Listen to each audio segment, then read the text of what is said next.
เรื่องสั้นวิทยาศาสตร์เรื่องปีกวิหกเขียนโดยไอแซค อาซิมอฟเล่าโดยพิชจิEP ที่ 2โมเดงเพิ่งจะรู้ว่าแรงคอริโอลิสมีผลกระทบขนาดไหนตอนที่เดินทางไปยังขั้วโดยรถรางเดี่ยวของเขาดูเหมือนว่าจะถูกดูดไปทางซ้ายมือตลอดทางพาเอาเครื่องในของเขาปั่นป่วนฟัดเหวี่ยงไปทางนั้นด้วยเขาต้องกำราวขืนตัวเองไว้จนข้อนิ้วขาวซีดแทบจะไม่มีสีเลือดเสียใจด้วยนะคะปราโนวาพูดขึ้นอย่างเห็นอกเห็นใจเราต้องเร่งความเร็วมากหน่อยไม่งั้นรถข้างหลังติดกันเป็นพรวนเลยถ้าไปช้ากว่านี้ก็คงไม่ค่อยรู้สึกเท่าไหร่พวกคุณปรับตัวจนชินได้เองหรือครับโมเดงครวญครางถามค่ะก็ต้องพยายามให้ชินทำไงได้ล่ะคะเขารู้สึกดีใจไม่น้อยที่รถหยุดเสียได้แต่ความดีใจก็มีอันต้องสะดุดลงเมื่อมีอาการตัวเบาไร้น้ำหนักเข้ามาแทนที่ทุกคราวที่เขาพยายามเคลื่อนไหวก็ต้องส่วนเซหน้าคว่ำลงแม้จะหน้าคว่ำแต่ก็ไม่กระแทกพื้นถ้าไม่ถลำเซไปข้างหน้าก็ลอยขึ้นข้างบนจากนั้นก็กลับสู่ตำแหน่งเดิมอย่างเชื่องช้าในทันทีที่เซถลาลงไปมือไม้ที่วาดออกไปโดยอัตโนมัตินั้นเพื่อรักษาดุลยิ่งทำให้วุ่นวายหนักยิ่งขึ้นอีกปราโนวาปล่อยให้โมเดงปรับตัวในสภาวะแรงโน้มถ่วงน้อยอยู่นานพอดูก่อนที่เธอจะเอื้อมมือไปหยุดเขาไว้บางคนก็ชอบสภาวะแบบนี้นะคะโอ้ผมไม่เอาด้วยหรอกโมเดงตอบหน้าตาบูดเบี้ยวเยเกคนส่วนใหญ่ก็ไม่ค่อยชอบเอาเท้าสอดเข้าไปในสายรัดที่พื้นสิคะและพยายามอย่าเคลื่อนไหวปุบปับเคลื่อนไหวช้าๆจะไม่ล้มผิดท่ากลางฟ้ามีมนุษย์วิหก5 นายบินร่อนโฉบเฉี่ยวไปมาบราโนวาหันมาบอกว่าพวก5 คนนี่มาที่นี่เป็นประจำทุกวันเลยค่ะอีกกลุ่มหนึ่งสัก100-200 คนมาบินเป็นครั้งเป็นคราวมาบ้างไม่มาบ้างเราจัดลานบินที่ขั้วเหนือและขั้วใต้นะคะอ้อที่แกนกลางอีกแห่งหนึ่งถ้าทุกคนอยากจะบินพร้อมๆกันขึ้นมาคิดว่าคงจะจัดที่คนบินได้สัก 5,000 คนหรือว่าเราจะใช้ที่ว่างทั้งหมดเพื่อให้คนที่อยู่บนอาณานิคมแห่งนี้ทั้ง 30,000 คนได้ออกกำลังกายก็ได้เพียงแต่เราจะทำยังไงดีคะผู้คนถึงจะนิยมออกกำลังกายกันเสียทีโมเดงชี้มือไปข้างหน้าทำให้ร่างของเขาเอ็นมาข้างหลังในทันทีผมว่าน่าจะเริ่มเรียนรู้หัดบินให้เป็นพวกมนุษย์วิหกบนท้องฟ้านั้นไม่ได้เกิดมาเป็นนกนี่ครับเขาก็ต้องมาเรียนรู้กันที่หลังคนอื่นก็น่าจะเรียนรู้ได้ไม่ยากค่ะแต่พวก5 คนนี่ดูจะมีพรสวรรค์ติดตัวมาแต่อ้อนแต่ออกนี่ค่ะถ้าอย่างนั้นผมจะทำอะไรได้ล่ะผมเป็นนักออกแบบแฟชั่นผมออกแบบพรสวรรค์ไม่ได้นี่ครับก็จริงค่ะถึงจะไม่มีพรสวรรค์แต่นั่นก็เป็นข้ออ้างที่จะไม่หัดบินไม่ได้ถ้าฝึกให้หนักฝึกให้นานก็น่าจะเอาดีได้คุณมีวิธีไหนที่จะช่วยให้กระบวนการนี้น่าสนใจแบบทำให้เป็นแฟชั่นทันสมัยฉันคิดว่าการออกแบบปีกให้ดึงดูดใจน่าจะมีผลทางจิตวิทยาทำให้คนหันมาสนใจออกกำลังกายกันนี่ถ้าเราสามารถจัดโปรแกรมออกกำลังกายให้เป็นผลได้เราก็จะสามารถลดอัตราเร็วการหมุนรอบตัวและลดแรงคอเลสเตอรอลลงได้มากซึ่งก็จะทำให้ที่นี่น่าอยู่เป็นบ้านที่แท้จริงของพวกเราค่อนข้างจะเป็นการขอให้เกิดสิ่งมหัศจรรย์เลยเชียวนะครับคุณช่วยกวักมือเรียกพวกนั้นเข้ามาใกล้ๆหน่อยได้ไหมครับปราโนวาโบกไม้โบกมือเรียกมนุษย์เหยี่ยวคนหนึ่งเอียงปีกตีวงโค้งร่อนเข้ามาใกล้ด้วยมาดอันสง่างามเมื่อเข้ามาใกล้จึงเห็นชัดว่าเป็นสตรีวัยรุ่นเธอกางปีกกระพือเบาๆพยุงร่างให้ลอยสูงขึ้นไป10 ฟุตพร้อมกับยิ้มทักทายปลายปีกสะบัดพลิ้วสวัสดีค่ะมีอะไรเหรอคะไม่มีอะไรหรอกเพื่อนของเราคนนี้อยากจะเห็นเธอบินหน่อยลองวาดลวดลายอวดให้เต็มที่เลยนะเด็กสาวยิ้มรับขยับปีกทีละข้างกวัดแกว่งเบาๆพร้อมม้วนตัวกลับกลางอากาศ เธอกางปีกทั้งสองข้างเพื่อหยุดร่างนิ่งกลางอากาศจากนั้นเพียงแค่ขยับปีกทั้งสองข้างเบาๆร่างของเธอก็ลอยขึ้นช้าๆในที่สุดปีกทั้งสองข้างก็ขยับกอดแกว่งเร็วจี๋ส่งร่างของเธอพุ่งโด่งลับตาไปอย่างรวดเร็วโมเดงเอ่ยขึ้นหลังจากที่เงียบไปนานสวยมากแทบจะไม่ต่างจากการเต้นบัลเล่ต์แต่ปีกน่าเกลียดจริงเหรอคะนี่คุณพูดจริงเหรอคะแน่นอนออกแบบได้อย่างไงนะเหมือนปีกค้างคาวปีกไม่ได้สัดส่วนผิดรูปผิดร่างไปหมดงั้นคุณลองเสนอความคิดมาสิคะหรือว่าเราจะเอาขนนกมาประดับปีกใหม่ของคุณจะช่วยดึงคนมาออกกำลังกายทำให้พวกเขาอยากฝึกให้หนักขึ้นไหมคะไม่หรอกครับโมเดงเงียบไปอีกอึดใจใหญ่บางทีนะครับเราจะมีแบบที่ทำให้กระบวนการนี้ง่ายยิ่งกว่าเดิมอีกมากเลยเขาดึงเท้าออกจากสายรัดถีบตัวลอยขึ้นกลางอากาศหลังจากนั้นก็ทดลองแกว่งมือและเท้าไปมาทำให้ร่างของเขาหมุนกวางไม่เป็นท่า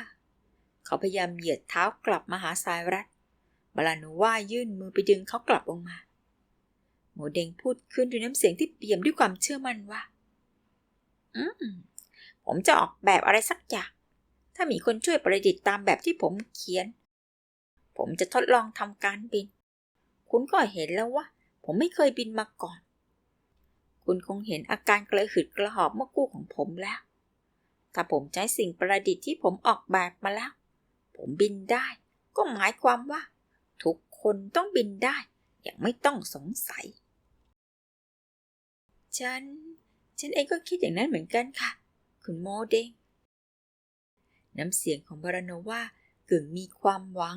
และอีกกึ่งหนึ่งค่อนข้างจะไม่ค่อยแน่ใจเท่าไหร่นะเมื่ออยู่ครบสัปดาห์โมเดงเริ่มรู้สึกว่าหมายเลข5เป็นบ้านของเขาขอเพียงเขาอยู่ในแถบเส้นศูนย์สูตรที่ซึ่งมีแรงโน้มถ่วงไม่ได้แตกต่างไปจากโลก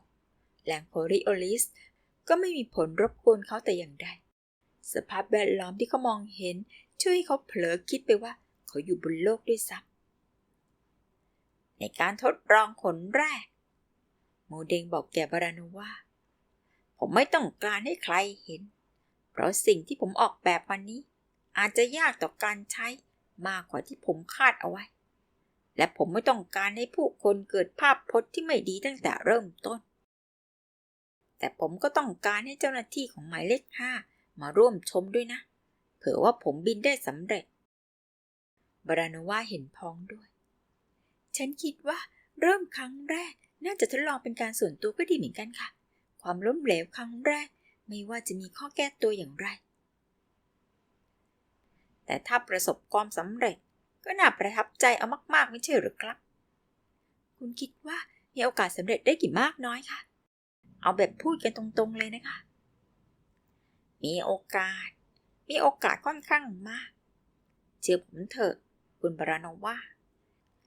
สิ่งที่พวกคุณทดลองทำกันมาผิดพลาดไปหมดพวกคุณพยายามทดลองบินในอวกาศบินเหมือนนกซึ่งไม่ใช่เรื่องง่ายๆคุณเองก็ยอมรับว่ามันไม่ง่ายนะนกที่บินอยู่บนโลกของเราบินอยู่ในสภาวะแรงโน้มถ่วงแต่มนุษย์วิหกบนนี้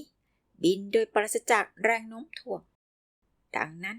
ผมจึงจำเป็นที่จะต้องออกแบบให้ผิดไปจากเดิมที่คาดเอาไว้เล็กน้อยอุณหภูมิเย็นสบายพอๆกับความชื้นที่ปรับเอาไว้ในระดับที่เหมาะสมเช่นเดียวกับแรงลมที่โบกเอื่อยๆภูมิอากาศสมบูรณ์แบบจนแทบไม่น่าเชื่อว่าจะมีขึ้นมาได้แต่ถึงกระนั้นโมเดงกลับเหงื่อไหลใครย้อยตื่นเต้นเหมือนนักร้องที่ประเดิมเวทีเป็นครั้งแรกในชีวิตเขาหอบหายใจสูดอากาศเข้าเต็มปอด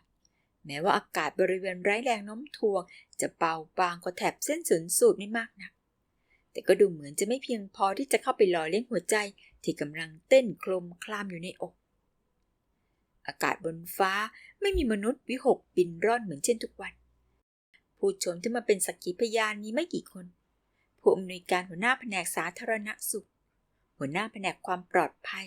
และเจ้าหน้าที่อื่นๆอีกเกือบ10 คนในหมู่คนพวกนี้ มีบาราโนวาเพียงคนเดียวที่เขาคุ้นเคยด้วยเขารับไมโครโฟนขนาดจิ๋วมาติดไว้ที่ตัวพยายามสะกดไม่ให้เสียงสั่นลอดออกมาเราทดลองบินภายใต้สภาวะไร้แรงโน้มถ่วงซึ่งจะเรียนแบบนกหรือค้างคาวไม่ได้เลยเพราะพวกนั้นบินในแรงโน้มถ่วงแต่เมื่อออกสู่ทะเลนั่นเป็นอีกเรื่องหนึ่งแทบจะกล่าวได้ว่าในทะเลแรงโน้มถ่วงมีผลกระทบเพียงเล็กน้อยเท่านั้นเพราะแรงลอยตัวจะดันตัวเราให้ลอยขึ้นมาในยามที่เราบินแหวกว่ายไปในน้ำที่แทบจะไม่มีแรงโน้มถ่วงเราเรียกกันว่าการว่ายน้ำและณที่นี้บนสถานีอวกาศหมายเลข 5ที่ซึ่งไม่มีแรงโน้มถ่วงในบริเวณที่เรากำลังยืนอยู่นี้อากาศกลางท้องฟ้าไม่ได้มีไว้เพื่อการบินแต่เหมาะสำหรับการว่ายน้ำดังนั้นเราจะต้องเรียนแบบปลาโลมาไม่ใช่ลอกเลียนแบบนกอินทรีโมเดงทะยานขึ้นจากพื้นเช้าวันนั้นเขาอยู่ในชุดอาบน้ำชิ้นเดียวติดกัน